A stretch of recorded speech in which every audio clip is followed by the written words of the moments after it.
My life's been nothing short of a roller coaster, but whose isn't, right? Born to a dad who had to play both roles after my mom decided motherhood wasn't her gig, I grew up quick, learned tough, and got myself through college without much fuss. Dad was the real MVP, working odd jobs, making sure I had what I needed, and keeping me on the straight and narrow. After college, I packed up my life and moved to the city for a job that sounded way fancier than it was, manager at a car company. It was there, in the thick of engine oil and sales targets, that my path took a turn I never saw coming. The night I met Daniel, I was out with some work friends, blowing off steam at some dive bar that had more character than cleanliness. He walked in like he owned the place, and maybe in a way, he did, charming the socks off anyone within a 2-foot radius. Our eyes locked, and that was that. Fate, if you believe in that sort of thing. "Hey," he said, sliding up next to me at the bar. His smile was easy, his confidence infectious. "Hey yourself," I shot back, trying to match his vibe, but feeling my cheeks heat up. "Smooth, Erica, real smooth. What's a girl like you doing in a dump like this?" His tone was teasing, his grin wide. "Living the dream, clearly," I replied, rolling my eyes, but unable to keep the smirk off my face. "And you? Lost on your way to a GQ photo shoot?" He laughed, a sound that warmed me from the inside out. "Something like that. I'm Daniel, by the way." "Erica." Shaking his hand felt like sealing some unspoken deal. Little did I know. We talked for hours that night, about everything and nothing. The more we chatted, the more I realized Daniel was more than just a pretty face. He was smart, funny, and had a kind of sincerity that was hard to come by. When he asked for my number, I didn't think twice. Our whirlwind romance kicked off from there. Dates turned into weekends together, and before we knew it, 2 years had flown by. Daniel popped the question on a chilly evening in December, right in the middle of the street, with snow gently falling around us. It was so cliché, so unexpected, and so perfectly us. "Marry me, Erica. I'm a better man with you by my side," he said, his breath fogging in the cold air. I was speechless, a rare state for me. "Are you out of your mind? It's freezing, and you choose now to ask?" I teased, even as tears prickled at the corners of my eyes. "Would you have me any other way?" He grinned, dropping to one knee right there on the icy sidewalk. "In your dreams, Daniel. Of course, I'll marry you." And just like that, our new beginning started. After the whole knee and snow proposal scene, life with Daniel took on a new kind of normal. We were in that love bubble where even the burnt toast felt like a sign of our quirky domestic bliss. But as with any couple, the real world wasn't about to let us float too high without a reality check. "Erica, we've been trying for a while now. Maybe we should see a doctor, just to check everything's alright," Daniel said one evening, his voice laced with a concern he tried to mask with a casual shrug. I paused, the reality of our situation sinking in. "Yeah, I guess it wouldn't hurt. I just thought it would have happened by now, My voice trailed off, a mix of disappointment and worry creeping in.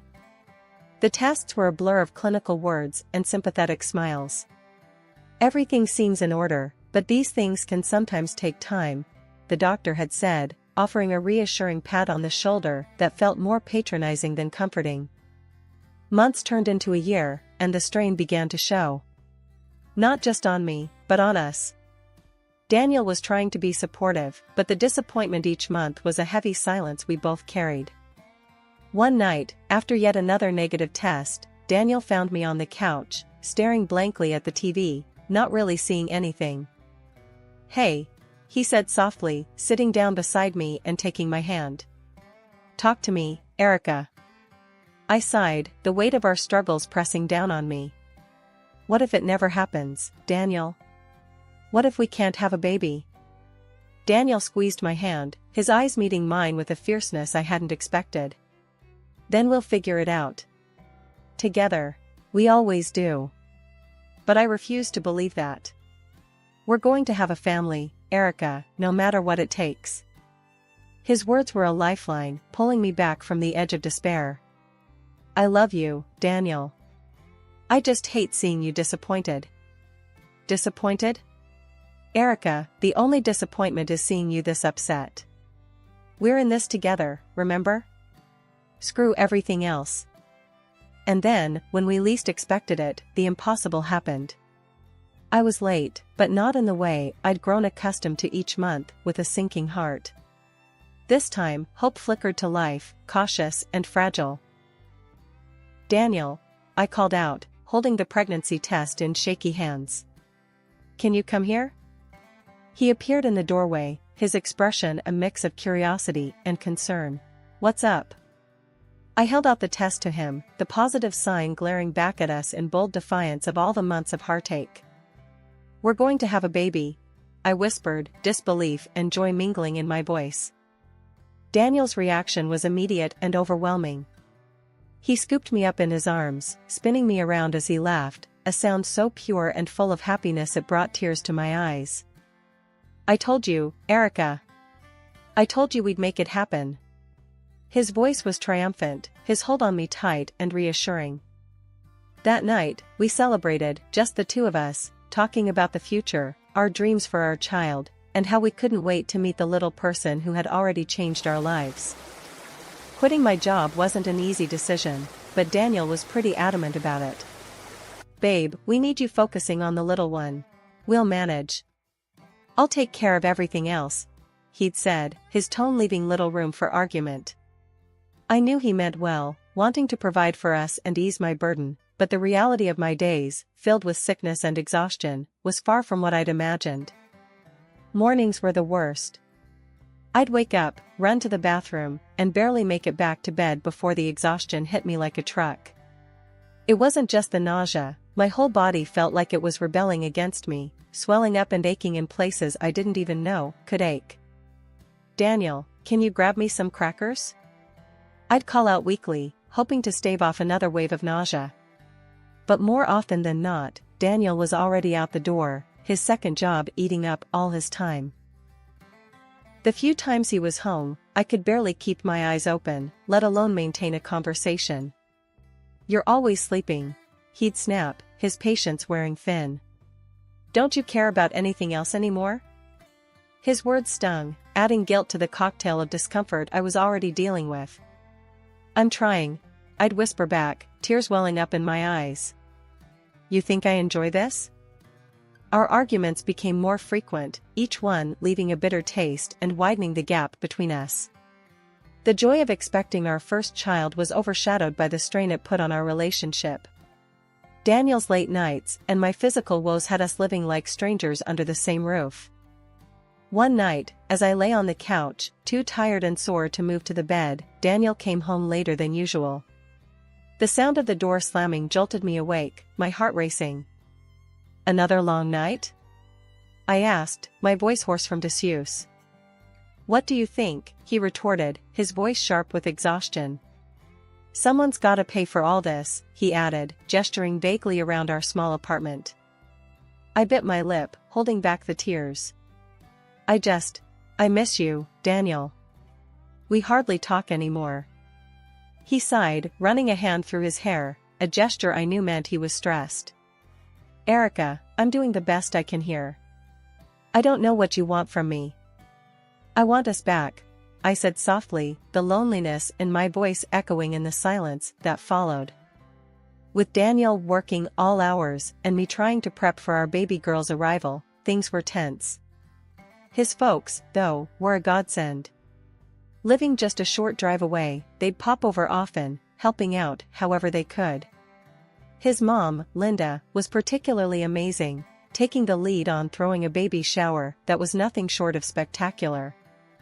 Linda turned our little apartment into a pink wonderland, filled with flowers, treats, and laughter. She even crafted this elaborate diaper cake that was both bizarre and beautiful. The wall behind the dining table was adorned with Sophia, our chosen name, in big, glittery letters. It was perfect, except for one glaring absence, Daniel. I'd asked him, no, pleaded with him to make it back in time. It's important to me, Daniel. Please, try to leave work early for once, I had said over the phone that morning, hope threading through my voice. Yeah, I'll see what I can do, he'd muttered, the sound of his keyboard clacking in the background. I should have known then not to get my hopes up. The party was a hit, with Linda's games and jokes keeping everyone entertained. Yet, my eyes kept darting to the door, wishing for it to open and Daniel to walk through. But he didn't. Not until long after the last guest had left, long after the laughter had died down. He stormed in at 11 p.m., the joy of the day evaporating the second I saw his face, contorted in anger. What the hell happened here? He barked, staring at the mess of decorations and leftover food. I was on the sofa, feet swollen, emotions frayed. It was the baby shower, Daniel. Your mom and we organized it together. And you couldn't clean up? What's with that stupid name on the wall? Is that supposed to stay there? His words were like daggers, each one slicing through the happiness I had felt just hours before. Tears spilled over, my voice a whisper among sobs. It's our daughter's name, Daniel. Your mother put it up. I thought you'd be here. He scoffed, his anger unyielding. I was working, Erica. Something you'd know nothing about anymore.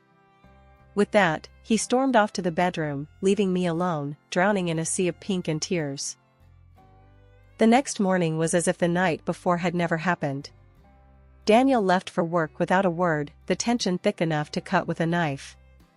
I sat there, in the aftermath of what was supposed to be a celebration, feeling more alone than ever.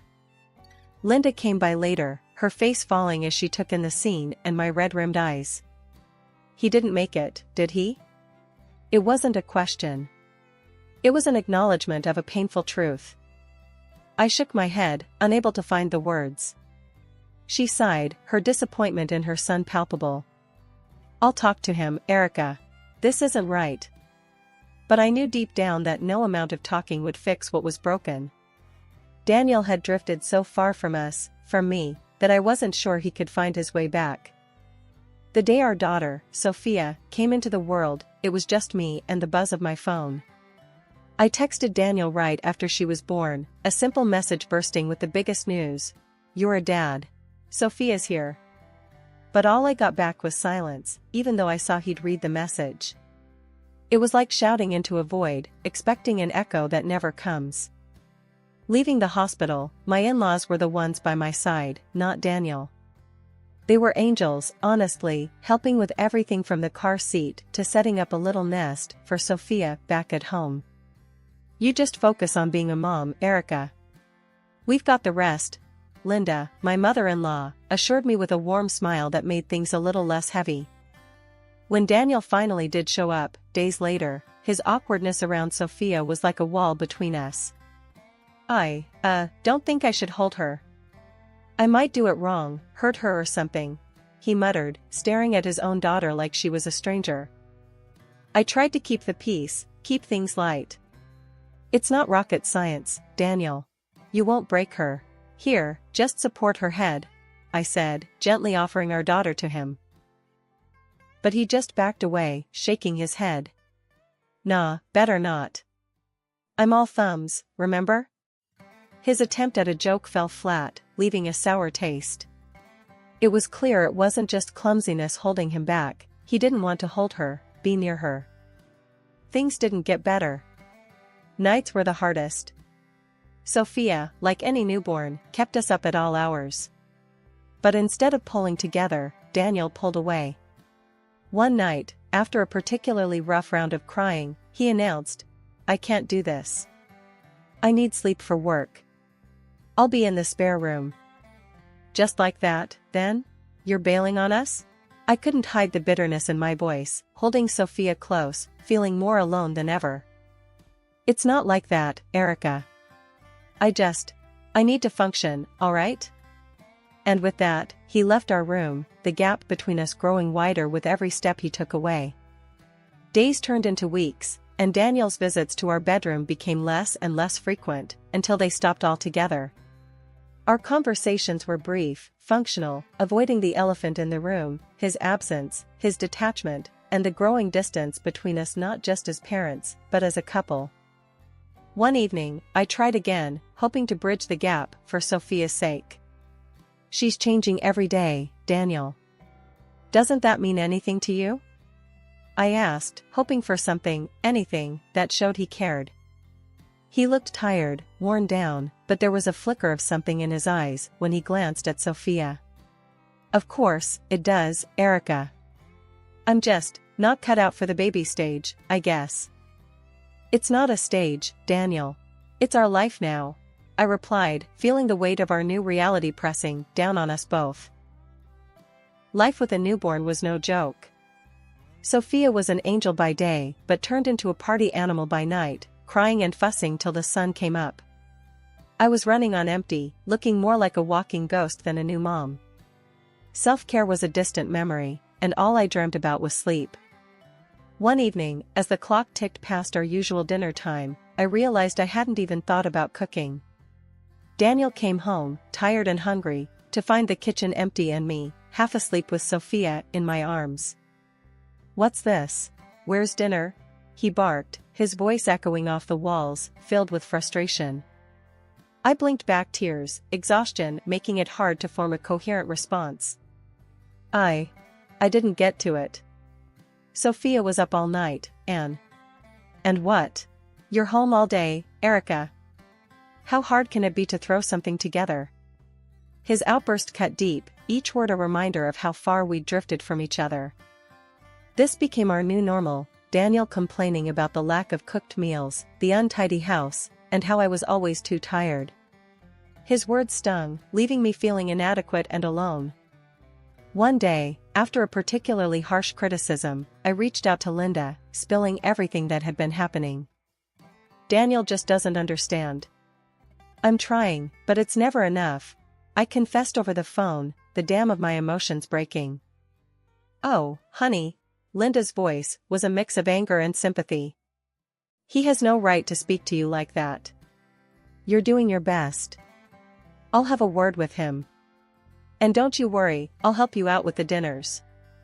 True to her word, Linda started dropping off meals for us, making sure Daniel didn't catch on. It was our little secret, and for the first time in weeks, I felt a glimmer of hope. "Thank you, Linda. I don't know what I'd do without you," I said one evening as she handed me a casserole, her presence a comforting reminder that I wasn't in this alone. "Don't mention it, dear. Your family. And it's high time Daniel remembered that too," Linda replied, her tone firm, promising change. Her help was a band-aid on a bullet wound, though. Daniel's temper flared over trivial things, his patience thinning more each day. The meals may have been sorted, but the underlying issues, the lack of understanding and support, remained. One night, as Daniel complained about the laundry not being done, I couldn't hold back any longer. "I'm not Superwoman, Daniel. I'm doing the best I can. Why can't you see that?" I yelled back, my voice shaky with pent-up frustration and fatigue. He stared at me, his expression a mix of surprise and annoyance. "Well, maybe if you managed your time better." "Managed my time better?" I interrupted, incredulous. "I'm trying to keep our daughter happy and healthy, on no sleep, with no help from you. What more do you want from me?" Our argument spiraled from there, a harsh exchange of words and accusations. It was clear that something had to give. Linda's intervention was a temporary fix, but Daniel and I were on the brink, our marriage strained to breaking point by resentment and misunderstanding. That evening, everything came to a head in a way I never expected. Daniel stormed in, his face thunderous, while I was setting the table with the food Linda had brought over. The tension in the air was thick, almost suffocating. Without even tasting the food, Daniel swept the plates off the table, shattering them against the floor. "I can't eat this crap. It's tasteless," he yelled, his anger palpable. I stood there, stunned into silence, my heart pounding in my chest. Before I could muster a response, Linda emerged from Sophia's room, having heard the commotion. "What on earth is going on here? Why did you dump my food on the floor?" she demanded, her eyes darting between the mess on the floor and her son's furious face. Daniel, caught off guard by his mother's sudden appearance, stammered. I thought. Erica made this. It's awful. Linda's face turned red, not with embarrassment, but with anger. You thought Erica made this? And that gives you the right to act like a child, throwing food around? She stepped closer to him, her voice rising. Do you have any idea how hard she's working, caring for your daughter all day and night? When was the last time you acknowledged that, huh? Daniel looked like he wanted the ground to swallow him up. Mom, No, Daniel. Linda cut him off sharply. You need to hear this. Erica's doing the best she can under tough circumstances. And instead of supporting her, you criticize and belittle her efforts. Shame on you. Daniel's eyes lowered, the fight going out of him. He mumbled an apology to his mother, but Linda was quick to correct him. You owe your apology to Erica, not me. And you know what? You need to spend a day in her shoes. Maybe then you'll understand. The silence that followed was heavy, charged with unspoken truths and realizations. Daniel nodded slowly, the reality of his actions beginning to sink in. I'm sorry, Erica. I didn't realize. Linda's plan was simple, yet daunting. Daniel would take over all my duties for a day, caring for Sophia without any help unless it was absolutely necessary. I was skeptical, but desperate for a breakthrough. After Linda's departure, the air was still thick with tension, but there was a newfound resolve between us. So, we're doing this, huh? I asked, half doubting, half hopeful. You're going to take a crack at my day today? Daniel nodded, the weight of his recent realizations evident in his posture. Yeah, I need to see for myself. How hard can it be, right? There was a hint of his old, cocky humor, but it was laced with apprehension. Okay, but you're on your own, remember? I'm just a call away, but only if you really need it. I reminded him, laying out Sophia's schedule, her feeds, her naps, everything on paper. Spending the day with Linda was a breath of fresh air, literally and figuratively. We shopped, laughed, and for a few hours, I was just me again, not just a mom or a tired wife. Coming home, I was greeted by the sight of Daniel, who looked like he'd been through a war zone. His hair was a mess, there were stains on his shirt, and the living room looked like a toy bomb had exploded. Erica, he breathed out, relief and something else, maybe respect. Coloring his tone. He wrapped me in an exhausted embrace. I'm sorry. For everything. This was the hardest day of my life. I couldn't help but laugh, the tension of the past weeks melting away. Oh, really? And here I thought it was just me not managing my time well. I teased, but gently, seeing the genuine remorse in his eyes. He kissed my hands, an act so tender it made my heart swell. Please, don't leave me alone with her for that long again. I had no idea, everything you do. It's unbelievable.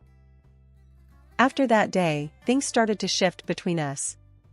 It was like we finally found our rhythm again, understanding and appreciating each other in ways we'd forgotten. He got it now, how relentless and exhausting it was to care for Sophia, and he stepped up, big time. Hey, why don't you take the afternoon off? He'd suggest on a Saturday, seeing the fatigue in my eyes. Go hit the shops or get your nails done. I've got Sophia. Linda and we became thick as thieves. She wasn't just my mother-in-law anymore, she was my confidant, my support system. You've done wonders for him, you know. For both of them, she'd tell me, and I could see the pride in her eyes. One evening, as we sat down after putting Sophia to bed, Daniel turned to me, his hand finding mine across the couch.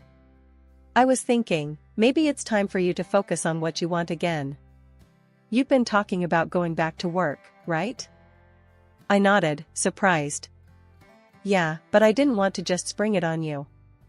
We've just gotten back on track. He squeezed my hand, his smile reassuring. We're a team, remember? I've seen how much you've sacrificed, how hard you've worked to keep our little world spinning. It's my turn to support you now. The relief and love I felt in that moment was overwhelming. I've missed my work, but I was scared it would be too much for us to handle. "We'll make it work. Just like we always do. Together," he said, the determination in his voice matching the resolve in my heart. And so, I started looking into going back to work, energized by the prospect of reclaiming a piece of myself that I'd put aside. Daniel and we found our balance, sharing the load of parenting and household duties, supporting each other's dreams and ambitions.